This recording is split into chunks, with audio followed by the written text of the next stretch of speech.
Скъпа, чуден ресторант си избрала. Какви си тия ордьоври? Стига де. Редовно идвам тук с приятелки. Готвачът е много добър. Ти сигурна ли си, че нищо няма да хапваш? Още ли си на диета и само вода? Само водичка. Ти си хапва и не се притеснявай. Кой е хапвам? Това малко... Но само един малък проблем. Сервитьора постоянно ми виси тук на главата. Сигурно защото сме последни и иска да си ходи. Хайде хапвай по-бързо, че стана късничко. Но брат, сега започнах работното време на ресторанта е до 12, сега е още 11:30. Какво?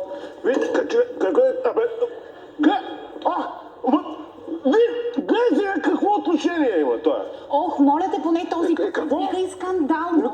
Как може да ми вземе нещо? Аз не съм глуха. Добре, няма да вдигам. Ей, сервитьор! Сервитьор, вижте какво. Абе, чакай, бе! Искай да им помоля да ме оставите, че ние... Гледай го сега! Поръчах си паржола, той ми носи ориз. Още не съм изял ориза, той ми носи десерта. Какво е това сега?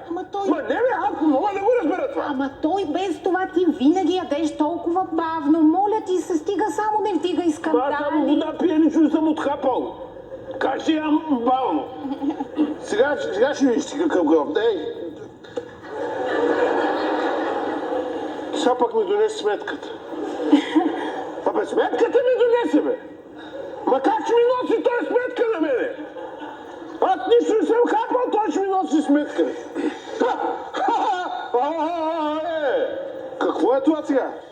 Аз съм ги поръчвал тия неща, че да ми ги слагал в сметката. Страхотен ти е любимия ресторант. Много хубаво. Какво ти се зве? Не иска да си вдигнеш краката. Ти любезен просто. Сега ще ме замита, така ли? Той е тук. Ме замиташ. Още съм се нахранил, той мете и ми носи сметка. Какво правиш, бе, човек? Благодаря ви. Какво благодариш на той гьон? Благодари. Защото съм учтива. Много си учтива. Учтива съм, а ти винаги дигаш скандали. Където и да отидем, дигаш скандали. Ама стига, бе, скандали дигам. Аз съм дигал скандали. Ама ние затова дойдохме толкова късно тук, за да не се излагаш пред хората. И това ти е любимия ресторант, така ли? Браво. Искам да говоря с управител. Сега ще ги науча как се обслужва клиент. Ей, сервитьор! Извика управител. Лъскай, бе. Това вече на нищо не прилича. Искам... Чакай, бе! Аз сега ще му стърча прав диванче. Абе... Не, бе! Не знам просто. Ето за това никъде не ни канят вече. Винаги вдигаш скандали. Същия си като майка си. Забранявам ти вече да вдигаш скандали. Чули? Чух.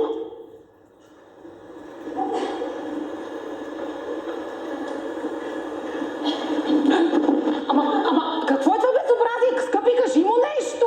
Не мога аз вече да вдигам скандали. Забранено ми.